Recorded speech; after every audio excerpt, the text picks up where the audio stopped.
Saludos y bienvenidos. Hoy quiero que puedan compartir la experiencia de Andrea Vega. Ella es experta en psicología infantil para hablar de algunos de los problemas que los padres nos estamos afrontando día a día y cuestionamos cuál es la mejor forma o la manera adecuada de responder, conociendo un poco las emociones, lo que está pasando en la vida de nuestros hijos, y de ahí la importancia de entender, de conocer lo que realmente están viviendo ellos. Andrea, bienvenida y gracias por acompañarnos.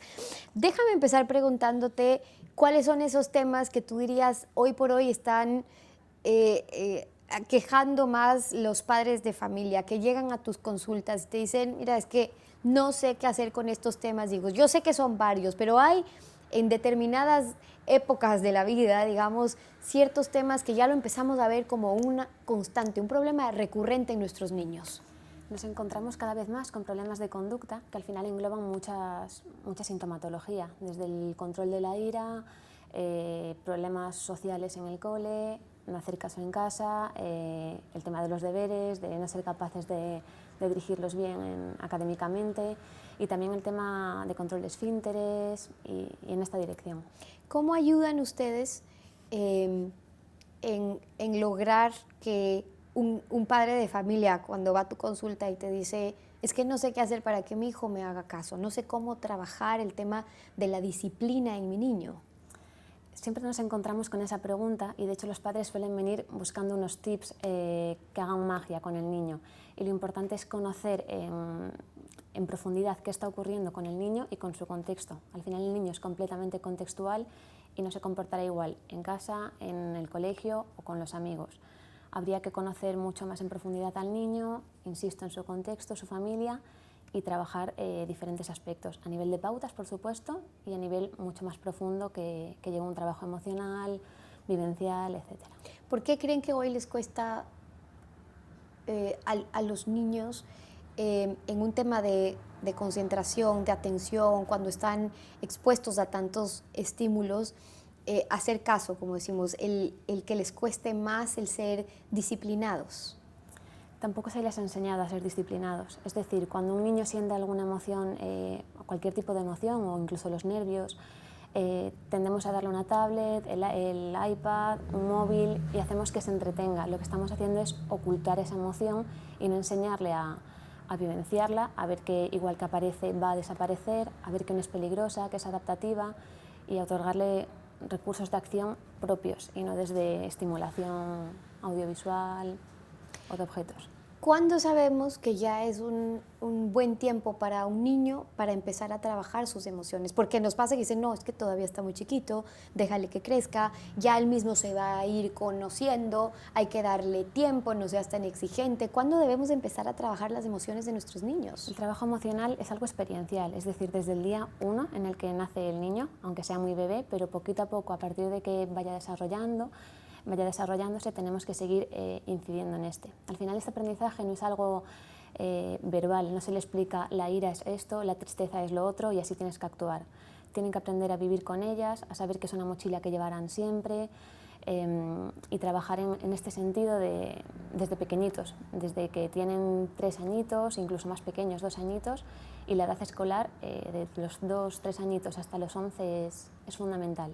¿Cómo podemos ayudar los padres a nuestros hijos a que sepan conocer, por lo menos? Porque manejar, digamos que son palabras mayores a los que aspiramos, pero conocer por lo menos ellos mismos sus emociones, identificar cuándo está molesto, cuándo está feliz y cuándo tiene derecho a estar triste.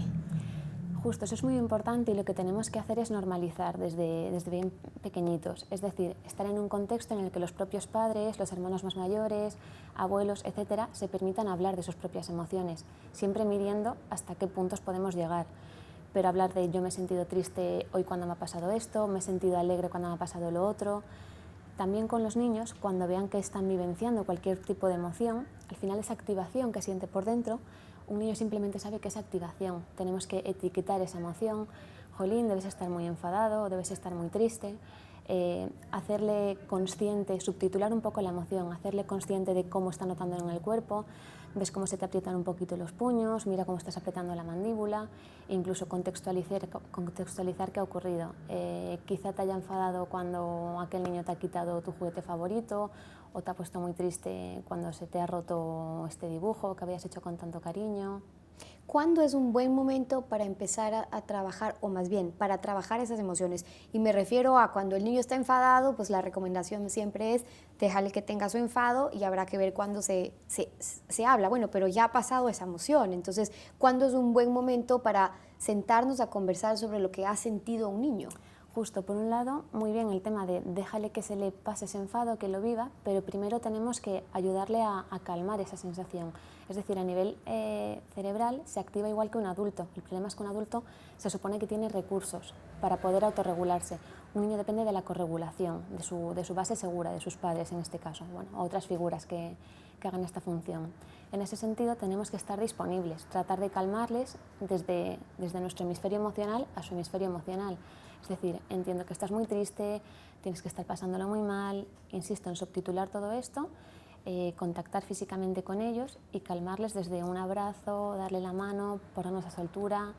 Una vez que esté un poquito más hipoactivada esta parte emocional, ya podemos empezar a hablar desde el hemisferio racional, darle un poquito un sentido a lo que ha hecho, a las consecuencias de lo que ha hecho y, por supuesto, darle alternativas de respuesta. No es que los niños sean malos, sino que muchas veces no saben cómo gestionar las emociones y cómo gestionarlo de cara al contexto.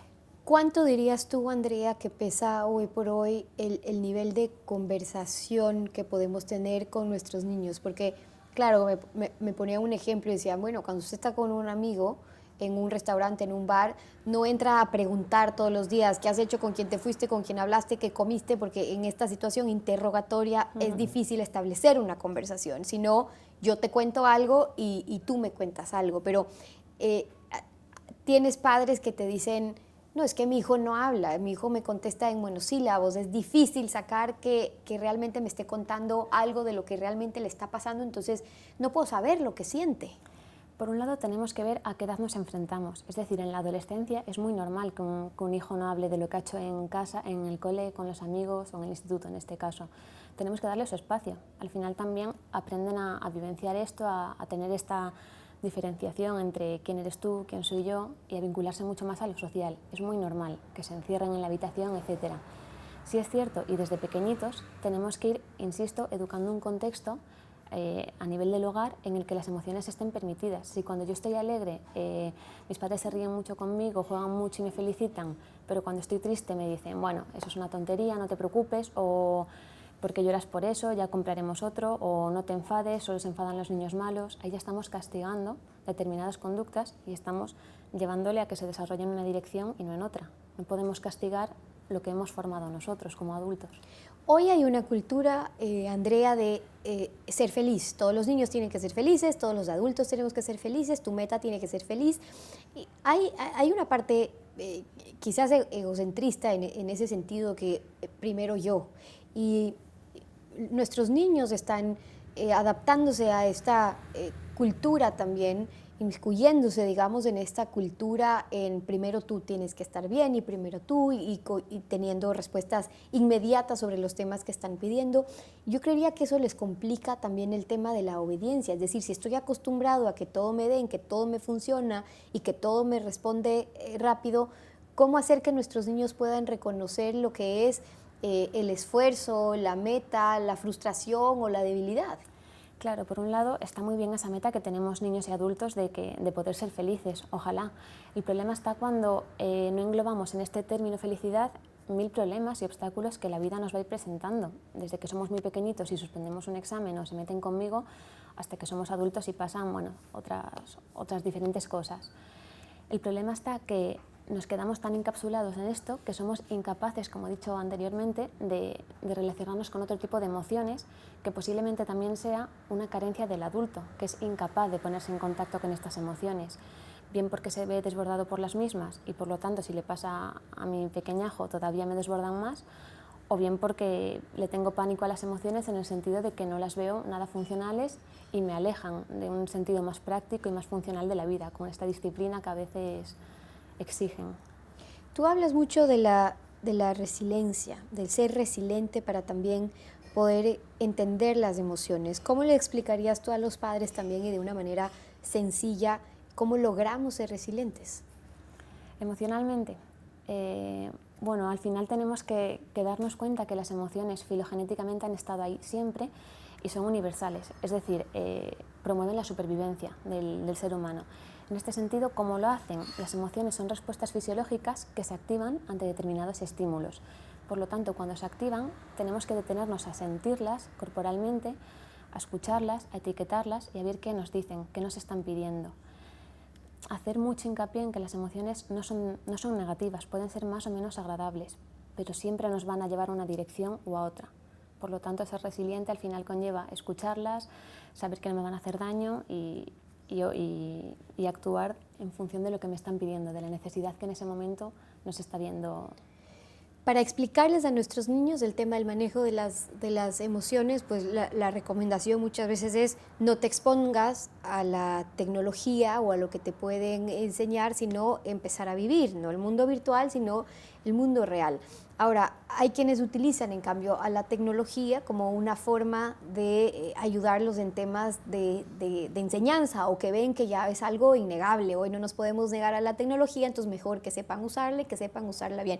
A mí me llamaba la atención porque haces referencia a una película, Inside Out, en español es de revés, que habla, digamos, sencillamente sobre el manejo de las emociones, pero cómo les podemos mostrar a los niños a que aprendan a identificar justamente cómo te estás sintiendo, el cuestionarnos cómo me siento.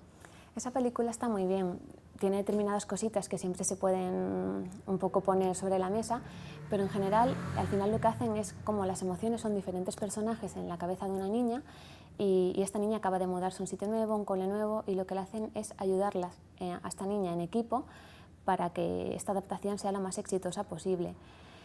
Esta película lo que nos dice es que tenemos que escucharlas a todas y los padres deberían fomentar lo mismo en casa, incluso con muñecos que hagan referencia a esta película, con tarjetas, con dibujos, que tengamos un rincón emocional o diferentes rincones en la casa al que acercarnos incluso diariamente y poder hablar de qué ha activado este muñequito en mi cabeza a lo largo del día, etc. Cierro con esto, Andrea. ¿Qué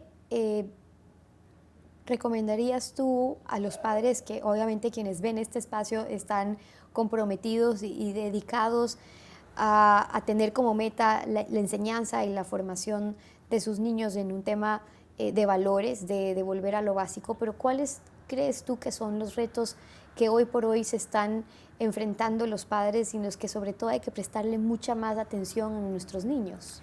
Creo que la base siempre ha sido la misma, aunque hoy en día hace más falta, y es no delegar en otros. En otros me refiero a aparatos audiovisuales, etcétera, lo que debe hacer un padre, es decir, estar disponible emocionalmente, incluso adelantarse a lo que va a ocurrir, etiquetar, insisto, lo que está ocurriendo y ser ellos una base segura y no hacer que una tablet o cualquier otro dispositivo sea el que les evada de contactar con esta emoción o con esta sensación desagradable y les lleve a otros aspectos. Andrea Vega compartiendo con ustedes también su experiencia. Gracias por habernos acompañado, Andrea, y con ustedes. Hasta una próxima oportunidad.